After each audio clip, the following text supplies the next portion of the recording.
Naglalaro ka ba ng chess? Tara, practice tayo. You only need your kings, 2 white pawns,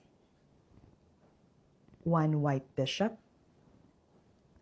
1 black bishop, and 1 white queen. Save it for later. Set this up.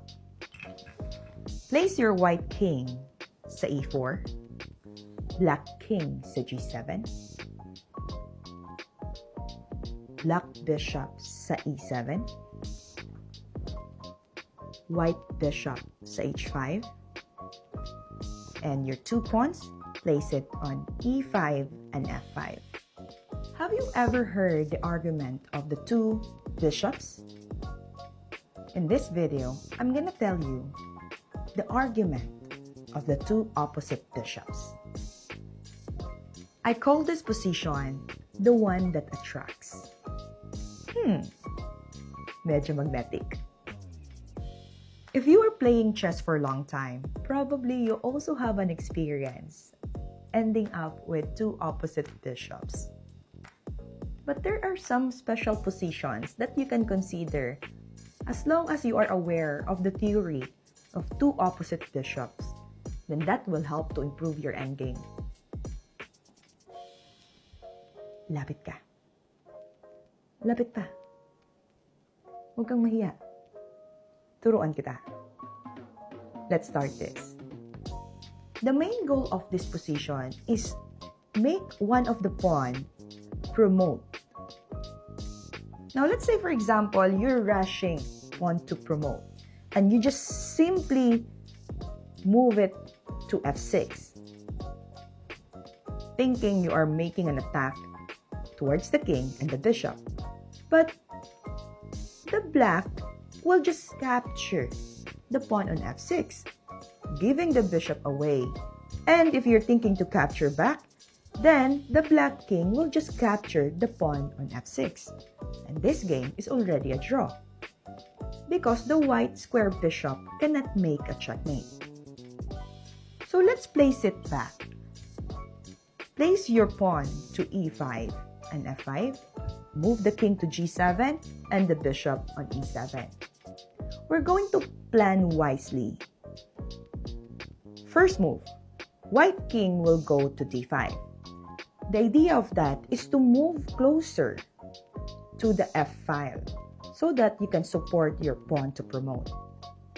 Now let's say black bishop will move to h4.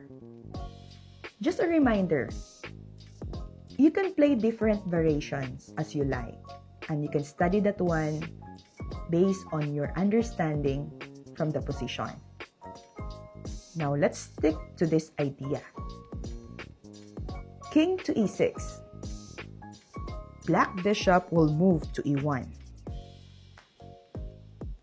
Now we can move the pawn forward to f6, check. Then black king will move to f8. The next move of the white is move the king to f5, giving away to your e-file pawn to promote. Now black bishop will move, then we can move the pawn to e6. Say for example, black bishop will move to a3. Now your next plan will be marching your king closer and move to d7 so that you can support your pawn to promote on e-file. So white king will move to e4.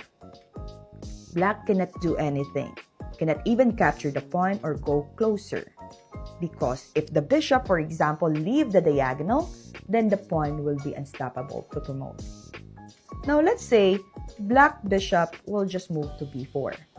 Then you continue the plan, moving your king to d5. Bishop move to a3. White king will move to c6. Bishop move to b4. Then you move the king to d7. We have reached to our desired square. Now, say for example, black bishop will just move to a3. You can now make a check. E7.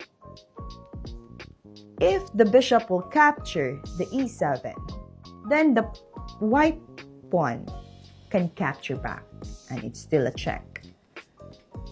Black king will go to G7. Then, the pawn now can safely promote into a queen. Madali lang, di ba? So remember this.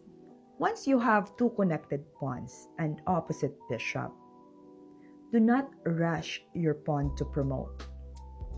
Instead, make your king active. Move it closer to the promoting pawn until such time that once your pawn is ready to move forward, even the bishop sacrifice, he cannot stop your pawn to promote. So that is the argument of the two bishops, the one that attracts. You may go now.